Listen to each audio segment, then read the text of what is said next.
শুরু হচ্ছে রেডিও চ্যানেলের বাংলা সংবাদ। তো এখন শোনা যাক সর্বশেষ বিশ্ব সংবাদ। বিশ্ব সংবাদ। প্রথমেই সংবাদ শিরোনাম।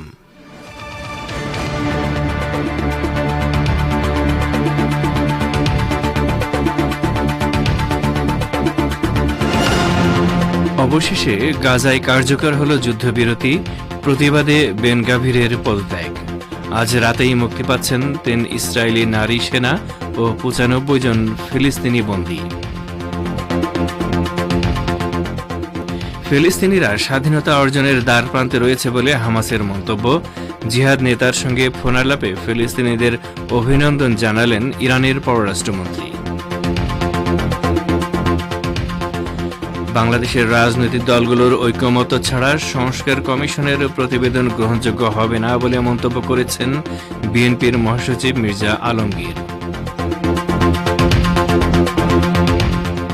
এবং গাজায় যুদ্ধবিরতি কার্যকর হলে লোহিত সাগরে ফিলিস্তিনিদের পক্ষে সামরিক অভিযান বন্ধ করার ঘোষণা দিল ইয়েমেনের আনসারুল্লাহ প্রতিরোধ আন্দোলন।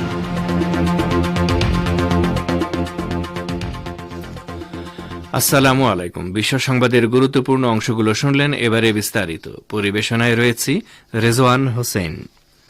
অবরুদ্ধ গাজা উপত্যকায় ফিলিস্তিনের ইসলামী প্রতিরোধ আন্দোলন হামাস এবং ইহুদিবাদী ইসরায়েলের মধ্যে যুদ্ধবিরতি চুক্তি অবশেষে কার্যকর হয়েছে। প্রায় ৩ ঘণ্টা বিলম্বের পর স্থানীয় সময় আজ বেলা 11:15টায় যুদ্ধবিরতি শুরু হয়েছে বলে নিশ্চিত করেছে ইসরায়েলের প্রধানমন্ত্রীর কার্যালয়। সকাল 8:30টায় যুদ্ধবিরতি শুরু হওয়ার কথা থাকলেও নেতানিয়াহুর কার্যালয় থেকে বলা হয় এখনই যুদ্ধবিরতি শুরু হচ্ছে না। কারণ হিসেবে তারা জানায়, হামাস এখনও শর্তমতো মুক্তি দেওয়া হবে এমন বন্দী ব্যক্তিদের তালিকা প্রকাশ করেনি। উল্টো এই সময়ের পর গাজায় হামলা চালায় ইসরায়েল। এই হামলায় অন্তত 10 ফিলিস্তিনি শহীদ হয়েছেন। পরে হামাসের সামরিক শাখা আল কাসাম ব্রিগেডের মুখপাত্র আবু ওবায়দা ৩ নারী বন্দীর নাম প্রকাশ করেন। ইসরায়েলও নিশ্চিত করে যে তারা চুক্তির প্রথম দিনে মুক্তি পাবে এমন ৩ জন বন্দীর নাম পেয়েছে। পরে যুদ্ধবিরতি কার্যকর হয়। চুক্তি অনুযায়ী যুদ্ধবিরতির প্রথম দিনে ৩ জন ইসরায়েলি পণবন্দী এবং প্রায় ৯৫ জন ফিলিস্তিনি বন্দী মুক্তি পাবে। এদিকে গাজায় যুদ্ধবিরতি চুক্তির বিরোধিতা করে ইসরায়েলের কট্টর ডানপন্থী মন্ত্রী ইতামার বেন গাভির পদত্যাগ করেছেন। ইতামারের দলের 2 সদস্য ইসরায়েলি প্রধানমন্ত্রী বেনিয়ামিন নেতানিয়াহু সরকারের মন্ত্রিসভা থেকে পদত্যাগ করেছেন। দলটির পক্ষ থেকে বলা হয়েছে তারা আর ক্ষমতাসীন জোটের অংশ নয়। ইতামারের দল এই যুদ্ধবিরতি চুক্তির ঘোর বিরোধিতা করে আসছে। তারা এটিকে কলঙ্কজনক যুদ্ধবিরতি চুক্তি বলে অভিহিত করেছে। ইহুদিবাদী ইসরায়েল গাজা উপত্যকায় গণহত্যামূলক যুদ্ধে নিজের ঘোষিত কোনো লক্ষ্য অর্জন করতে পারেনি বলে ঘোষণা করেছে ফিলিস্তিনের ইসলামী প্রতিরোধ আন্দোলন হামাস। এটি আরও বলেছে, ফিলিস্তিনিরা 15 মাস ধরে গাজায় প্রতিরোধ যুদ্ধ চালিয়ে যাওয়ার মাধ্যমে দখলদার ইসরায়েলের দর্প চূর্ণ করেছে এবং নিজেদের মাতৃভূমি মুক্তির কাছাকাছি পৌঁছে গেছে। শনিবার এক বিবৃতিতে এসব কথা বলেছে হামাস। এতে বলা হয়েছে, ইসরায়েলি প্রধানমন্ত্রী নেতানিয়াহু যুদ্ধকে দীর্ঘায়িত করে আরও বেশি গণহত্যা চালাতে চাইলে প্রতিরোধ যোদ্ধারা দখলদার সরকারকে আগ্রাসন বন্ধ করে সেনা প্রত্যাহার করে নেওয়ার সিদ্ধান্ত ঘোষণা করতে বাধ্য হয়েছে। হামাসের বিবৃতিতে বলা হয়েছে, দখলদার শক্তি গাজায় তার লক্ষ্যগুলো অর্জন করতে ব্যর্থ হয়েছে, তবে তারা ভয়াবহ যুদ্ধাপরাধ করতে পেরেছে যা বিশ্ব মানবতাকে লজ্জা দিয়েছে। ফিলিস্তিনিরা এখন দখলদারিত্বের শৃঙ্খল ভেঙে স্বাধীনতা অর্জন ও মাতৃভূমিতে প্রত্যাবর্তনের দ্বারপ্রান্তে রয়েছে বলেও বিবৃতিতে দাবি করা হয়েছে। ইরানের পররাষ্ট্রমন্ত্রী সাইয়েদ আব্বাস আরাকচি ইহুদিবাদী ইসরায়েলের বিরুদ্ধে অতুলনীয় বিজয় অর্জন করায় গাজাবাসী ফিলিস্তিনিদের অভিনন্দন জানিয়েছেন। তিনি গাজা ভিত্তিক প্রতিরোধ সংগঠন ইসলামী জিহাদ আন্দোলনের মহাসচিব জিয়াদ আন-নাখালার সঙ্গে এক ফোনালাপে এ অভিনন্দন জানান। ফোনালাপে ইরানের পররাষ্ট্রমন্ত্রী বলেন, ফিলিস্তিনিদের প্রতিরোধের কারণেই ইহুদিবাদীরা যুদ্ধবিরতি মেনে নিতে রাজি হয়েছে। তিনি আরও বলেন, ফিলিস্তিনিরা দখলদার ইসরায়েলের বিরুদ্ধে সশস্ত্র সংগ্রাম চালিয়ে যাওয়ার অধিকার সংরক্ষণ করবে এবং সেই সংগ্রামের প্রতি ইহুদিবাদীরা যুদ্ধবিরতি মেনে নিতে রাজি হয়েছে। তিনি আরও বলেন, ফিলিস্তিনিরা দখলদার ইসরায়েলের বিরুদ্ধে সশস্ত্র সংগ্রাম চালিয়ে যাওয়ার অধিকার সংরক্ষণ করবে এবং সেই সংগ্রামের প্রতি সমর্থন জানানোর মৌলিক ও ধ্রুব অবস্থান থেকে তেহরান কখনো সরে যাবে না। ফোনালাপে গাজা উপত্যকার সর্বশেষ পরিস্থিতি সম্পর্কে ইরানের পররাষ্ট্রমন্ত্রীকে ব্রিফ করেন জিহাদ নেতা নাখালা। তিনি ইসরায়েলি বিরোধী সংগ্রামে সমর্থন দেওয়ার সাহসী পদক্ষেপ নিয়ে ইরানের সরকার ও জনগণের প্রতি কৃতজ্ঞতা জানান। ইসলামী জিহাদ নেতা বলেন, আমরা ইরানের ভাইদের ভুলতে পারি না, যারা তাদের সবকিছু দিয়ে নিয়ে গাজা যুদ্ধে আমাদের পাশে দাঁড়িয়েছিল।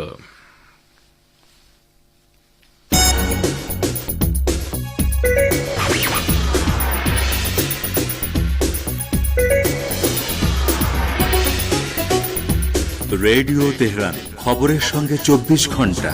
ভিজিট করুন আমাদের ওয়েবসাইট parstoday.ir/dn।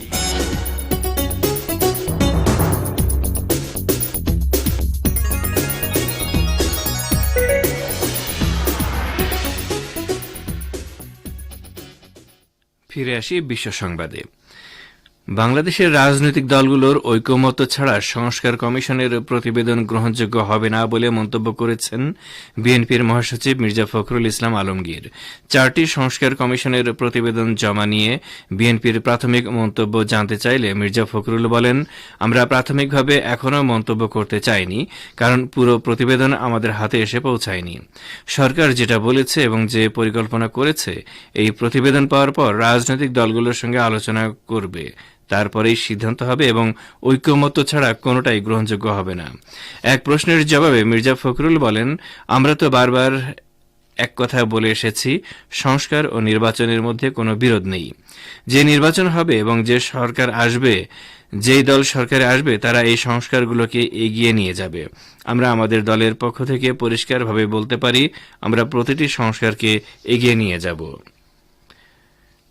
আপনারা বিশ্ব সংবাদ শুনছেন রেডিও তেহরান থেকে, আরও প্রচারিত হচ্ছে শর্টওয়েভ 25 মিটার ব্যান্ডে। এবার হিন্দুদের বাড়িতে ধারালো অস্ত্র রাখার নিদান দিলেন সুকান্ত মজুমদার। রবিবার হুগলিতে গিয়ে এমনই বিস্ফোরক মন্তব্য করেছেন কেন্দ্রীয় শিক্ষা প্রতিমন্ত্রী। হুগলির কুন্তিঘাটে রাম মন্দির উদ্বোধন অনুষ্ঠানে এদিন যোগ দিয়েছিলেন বিজেপির রাজ্য সভাপতি। তার এই বক্তব্যের পরেই রাজনৈতিক মহলে গুঞ্জন ছড়িয়েছে। এদিন সুকান্ত মজুমদার বলেন, ছেলেদের ডাক্তার, ইঞ্জিনিয়ার যা বানানোর বানান, কিন্তু আগে ভালো হিন্দু বানান, যে কিনা নিজের ধর্মের প্রতি সমর্পিত হবে। আর বাড়িতে একটা করে ধারালো অস্ত্র রাখুন। এক্ষেত্রে তৃণমূলের দিকেও নিশানা করেছেন বিজেপি নেতা। সুকান্ত আরও বলেন, যারা শব্দ হিন্দু তাদের চিনে নিন, তাহলে হিন্দু সমাজ বাঁচবে। এ প্রসঙ্গে হুগলির তৃণমূল জেলা সভাপতি অরিন্দম গুইন বলেন, সুকান্ত মজুমদার বাংলার সংস্কৃতিই জানেন না। বিজেপি বাংলাকে অশান্ত করার চেষ্টা চালিয়ে যাচ্ছে, সেজন্য বই পড়া ছেড়ে অস্ত্র ধরার নিদান দিয়েছেন। এখানেই তৃণমূলের সঙ্গে বিজেপির পার্থক্য। ইয়েমেনের আনসারুল্লাহ প্রতিরোধ আন্দোলন বলেছে, গাজায় যুদ্ধবিরতি কার্যকর হলে এই আন্দোলন লোহিত সাগরে ফিলিস্তিনিদের পক্ষে সামরিক অভিযান বন্ধ করবে। আনসারুল্লাহ আন্দোলনের মুখপাত্র মোহাম্মদ আল বুখাইতি এক বিবৃতিতে এই ঘোষণা দিয়েছেন। তিনি হামাস ও ইসরায়েলের মধ্যে যুদ্ধবিরতির সমঝোতা প্রসঙ্গে দেয়া এই বিবৃতিতে বলেছেন, ইসরায়েল যদি গাজায় আগ্রাসন বন্ধ করে, তাহলে আমরা ইসরায়েলের সঙ্গে সম্পর্কিত সামরিক ও বাণিজ্য জাহাজগুলোর উপর হামলা বন্ধ করব। আনসারুল্লাহর সিনিয়র কমান্ডার আব্দুস সালাম আল হুথিও এই যুদ্ধবিরতির সমঝোতাকে স্বাগত জানিয়েছেন এবং এই সমঝোতাকে একটি গুরুত্বপূর্ণ ঘটনা বলে উল্লেখ করেছেন। তিনি বলেছেন, ইসরায়েলি ও মার্কিন শত্রুরা মাসের পর মাস ভয়ানক অপরাধযোগ্য চালানোর পর গাজায় যুদ্ধবিরতি মেনে নিতে বাধ্য হয়েছে। আব্দুস সালাম গাজার মুজাহিদিন বা সংগ্রামীদের বীরত্ব ও আত্মত্যাগকে মহান, বিস্ময়কর ও শত্রুদের মনোবলের উপর প্রভাব সৃষ্টিকারী বলে প্রশংসা করেছেন। এদিকে ইহুদিবাদী ইসরায়েলের প্রধানমন্ত্রী বেনিয়ামিন নেতানিয়াহু দাবি করেছেন, হামাসের সঙ্গে যুদ্ধবিরতির মেয়াদ শেষ হয়ে গেলে বা তার আগেই গাজার বিরুদ্ধে আবার যুদ্ধ শুরু করার কথিত অধিকার তেল আবিব সংরক্ষণ করবে। তিনি বিদায়ী মার্কিন প্রেসিডেন্ট জো বাইডেন ও আগামীকাল শপথ নিতে যাওয়া প্রেসিডেন্ট ডোনাল্ড ট্রাম্পের প্রতি ইঙ্গিত করে দাবি করেন, উভয় প্রেসিডেন্ট তাকে এই অনুমতি দিয়ে রেখেছেন যে যুদ্ধবিরতির ভেতরেই অথবা যুদ্ধবিরতির মেয়াদ শেষ হয়ে যাওয়ার পর যখনই তেল আবিব উপযুক্ত মনে করবে তখনই আবার গাজায় হামলা শুরু করতে পারবে। 2023 সালের অক্টোবর মাসে হামাসকে ধ্বংস করে গাজা থেকে পণবন্দীদের জীবিত উদ্ধার করে নিয়ে আসাকে এই যুদ্ধের প্রধান লক্ষ্য বলে ঘোষণা করেছিলেন নেতানিয়াহু, কিন্তু 15 মাসের বেশি সময় ধরে ভয়াবহ অপরাধযোগ্য চালিয়েও সেই লক্ষ্যের ধারের কাছে যেতে পারেনি ইসরায়েল। ইসরায়েলি পররাষ্ট্রমন্ত্রী গিদিয়ন সাআর ইসলামী প্রতিরোধ আন্দোলন হামাসের বিরুদ্ধে তাদের পরাজয় এবং গাজায় বন্দীদের মুক্তি দিতে অক্ষমতার কথা স্বীকার করেছেন। ইসরায়েলি পররাষ্ট্রমন্ত্রী গিদিয়ন সাআর তার এক বক্তৃতায় স্বীকার করেছেন, যদিও বন্দীদের ব্যাপারে আমাদের কঠিন দায়িত্ব রয়েছে, তবু কয়েক মাস ধরে আমরা একজন বন্দীকেও জীবিত ফেরত আনতে পারিনি। সেই সঙ্গে আমরা হামাস আন্দোলনের সাথে যুদ্ধের কোনো লক্ষ্যও অর্জন করতে পারেনি। ইসরায়েলি শিক্ষামন্ত্রী ইয়াভ কিশো গাজায় যুদ্ধবিরতি চুক্তির কথা উল্লেখ করে এক বিবৃতিতে বলেছেন, হামাসের সাথে চুক্তির জন্য আমাদেরকে অনেক মূল্য দিতে হয়েছে। এ প্রসঙ্গে ইসরায়েলি নৌবাহিনীর সাবেক কমান্ডার ইয়ারি আরও বলেছেন, গাজায় বিজয় আমাদের জন্য পরিপূর্ণ পরাজয়ে পরিণত হয়েছে। ইয়ারি আরও বলেন, গাজা যুদ্ধ শেষ হবে, কিন্তু হেগের গল্পসহ ইসরায়েলের অভ্যন্তরে রাজনৈতিক ও বিচারিক সুনামির পালা শুরু হবে। ওই সুনামি শেষ পর্যন্ত একটি বিপর্যয়ে পরিণত হতে পারে। ইরানের ইসলামী বিপ্লবী গার্ড বাহিনী বা আইআরজিসি দেশের দক্ষিণ পানি সীমার তীরে নির্মিত একটি নতুন কৌশলগত ভূগর্ভস্থ অস্ত্রাগার উন্মোচন করেছে। এই অস্ত্রাগারে দ্রুত আক্রমণকারী জাহাজ এবং অন্যান্য নৌযানের বিশাল বহর রাখা যাবে। আইআরজিসি প্রধান কমান্ডার মেজর জেনারেল হোসেন সালামি এবং আইআরজিসি নৌবাহিনীর commander rear admiral Ali Reza Tangsiri শনিবার এই স্থাপনা উন্মোচন করেন। নতুন অস্ত্রাগার পরিদর্শনকালে আইআরজিসি প্রধান বলেন, এই স্থাপনাটিতে টর্পেডো লঞ্চিং সিস্টেম এবং মাইন স্থাপনে সক্ষম জাহাজের পাশাপাশি উল্লেখযোগ্য সংখ্যক দেশীয়ভাবে তৈরি দ্রুত আক্রমণকারী নৌযানও রয়েছে। তিনি বলেন, ভূগর্ভস্থ নৌ স্থাপনাটি আইআরজিসির নৌবাহিনীর ক্ষমতার একটি ক্ষুদ্র অংশ মাত্র। মেজর জেনারেল সালামি আরও বলেন, আইআরজিসি নৌবাহিনী অব্যাহতভাবে তার যুদ্ধ প্রস্তুতি এবং প্রতিরক্ষা ক্ষমতা বাড়িয়েছে। তিনি জোর দিয়ে বলেন, ক্ষেপণাস্ত্র সজ্জিত জাহাজ ইরানের সার্বভৌমত্ব এবং সামুদ্রিক সীমান্ত রক্ষার জন্য বর্তমানে পারস্য উপসাগরের জলসীমায় টহল দিচ্ছে। আর এরই সাথে শেষ করছি রেডিও তেহরান থেকে আপাতত বিশ্ব সংবাদ।